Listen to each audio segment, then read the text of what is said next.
Hello again, all. This is part 3 of my little video mini-series. And today we're going to talk about scales.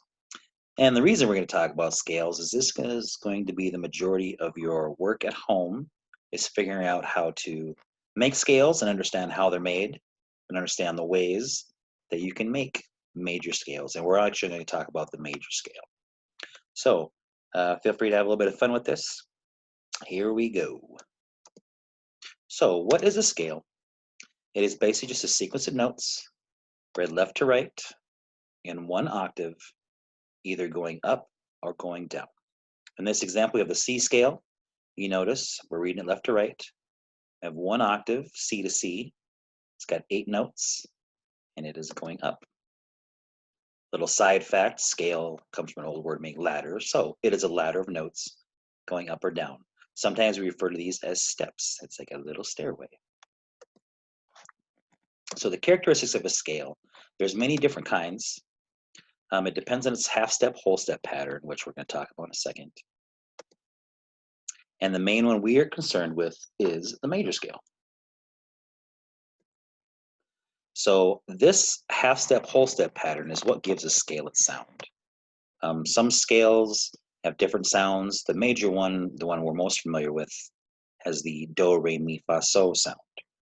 So they're arranged in rising and descending pitches, always, most of the time I should say, but most always line, space, with some accidentals written in depending on the key that you're in. So how to figure out half steps and whole steps. We discussed half steps and whole steps on the piano. So remember, 2 keys beside one another is a half step, and 2 keys with 1 key in the middle of them is a whole step.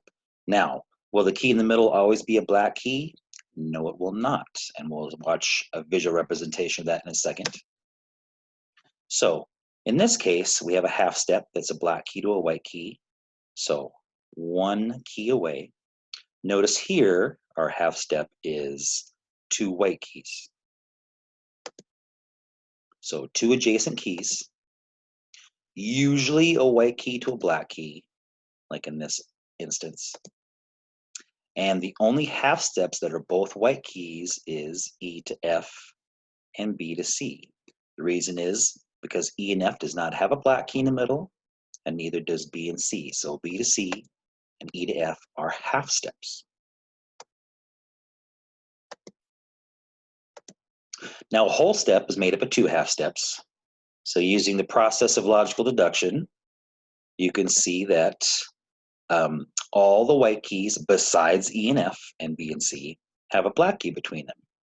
That makes them 2 half steps apart, or a whole step.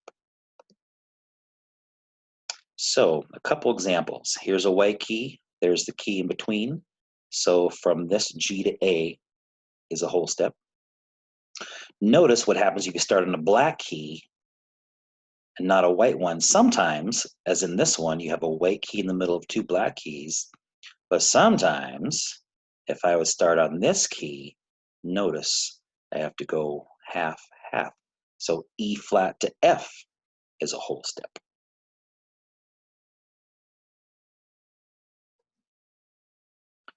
So here's an example of both whole steps and half steps on a keyboard. We have the typical white key to white key, the black key in the middle, or black key to black key with a white key in the middle. Sometimes, oh, do I have an example? Nope. Half step, white key to black key, again, white key to black key to white key. It becomes different when E and F and B and C are involved, just so you know. So the major scale has a half step, whole step pattern. Our major scale is a part of the major minor system, so we have major chords and minor chords. And our ear is most familiar with the major scale. There's the most common expression of the scale that we all know. Do, re, mi, fa, sol, la, ti, do. We're all familiar with. Hopefully you have it in your head now.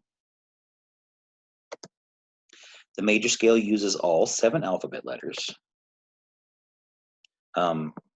In some scales, you don't use all 7. For us, for our purposes, we will use the 7 alphabet letters, whereas actually 8, because we're going to double the note we start with. So they will all use the 7 alphabet letters with some alterations, of course, with sharps and flats. The major scale can start on any pitch and end on the same pitch, which makes it 1 octave. So if you start on the letter A and go to the letter A, that is a major scale. It'll have 8 notes. You will have to alter a few chord tones, but we'll get to that soon. And the scale degrees are from the bottom to the top, 1 to 8. So the first note you play is the 1. So if we do C, then D is 2, E is 3, and so on and so forth. This becomes important if we ever decide to do what's called digital patterns, where if I say play the 1st, 3rd, 5th, and the octave, you know, oh, that's my major arpeggio from my scale. Also comes in handy with chords, which we'll talk about in another video. So, good way to remember how many notes in an octave. Give me a second to think about that. The suffix oct, like octagon has 8 sides, octopus has 8 arms, an octave has 8 notes. So 2 ways to figure out a major scale. I would like you to attempt these on your instrument or on a keyboard, because first of all, we're going to use the half step, whole step pattern. So in a major scale, the pattern is all whole steps except between steps 3 and 4, right here. It's a half step. And between 7 and 8, here's a half step. So we're using the C major scale, which is the only one that uses all white keys. If you use this pattern starting on any other note besides C, you will have black key accidentals in it. You can start this pattern on any note and it works. When we move this pattern between notes, we call it transposition, which is not something you need to know right now, but just know you can use this pattern right here, whole, whole, half, whole, whole, whole, half, to make a major scale starting on any note you want. Now notice the first step, you start on here, then it's whole, whole, half, whole, whole, whole, half. That is the pattern of a major scale. The second way is complicated until you figure out how to use it. We will use a key signature, which I'll discuss in the next section, but knowing how many sharps and what order we have will let you know how to write a major scale. I wish you knew how to go back on that, but we don't. So in order to get credit for this video, I want you to comment your name, and I want you to comment your favorite place to visit. Any place in the world, any place that you like to go, put that in the comment section and get credit for this video. Okay, the last scale we're going to talk about is the chromatic scale. The chromatic scale is a listing of all 12 pitches in an octave. So we're going to go from C to C. That's our 1 octave, and we're also going to include the 5 black keys. Notice when you play them, you go from C, C sharp, D, D sharp. Remember, we're raising these, so we have to sharp them on the way up. It is all half steps, and it has all 12 pitches in an octave, including sharps and flats. Now, we'll kind of get into this a little bit next, but notice when we go up, we're raising them, so we use all sharps. If we would play this going down, we would use flats. So C, B, B flat, A flat, G, G flat. Remember, this note can have 2 different names. So 7 letter names, white keys, and 5 accidentals. And so from C, including last C, it's 13 notes, but it's 12 different notes. So notice how you go from one key to the next one, touching it. If we're going up, here's the harp part. I go from D to E to F. Notice there's our E and F and B and C with no half step in the middle. Little brain teaser for you. So if there's 12 notes, how many major keys are there? There are 12 major keys. This is what it looks like on paper. So notice we're going all the way up. We're writing it in sharps on the way up and flats on the way down. Notice there's our E and F right here, does not have a half step between, and our B and C does not have a half step between. Also notice that this A sharp and this B flat, same note sounding, just spelled differently. Okay. So this is a 1-octave scale going up and down using all the notes in the octave. Traditionally, sharps are written going up and flats are written going down. And when you play, remember where the white key half steps are. The white key half steps, again, E and F and B and C. Keep in mind, there are many different scales. A lot of them have different half step, whole step patterns. Some of these we'll kind of talk about, but most of them you want to identify with a certain sound or a certain mood. So like our minor scale, our mood is sad or creepy. Our major scale is happy.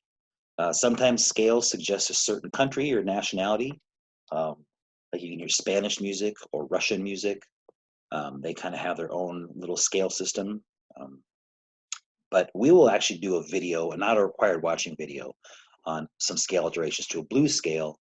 So some of you guys can mess around a little bit with that on your break. Kind of a fun little scale to play. You can improvise with. But this major scale is what we are focused on right now, because you guys are gonna, I want you to eventually learn how to figure these out using half step, whole steps, and using your key signature, which we'll talk about next. And I would like you to try to do it without using your music. So know these little rules, and we'll talk about them in depth another time. These scales are the building blocks of melody.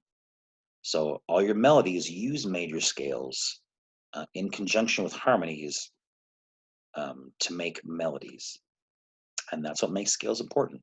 You guys can even see that in your playing. Sometimes your melody be like, oh, that's right up my major scale, or oh, that's the first, third, fifth of my major scale.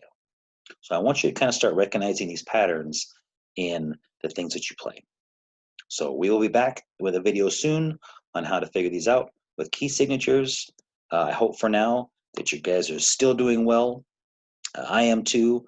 I'm bored out of my mind and simultaneously busy. So keep washing your hands, and hopefully I will see you another time. Be well. See ya.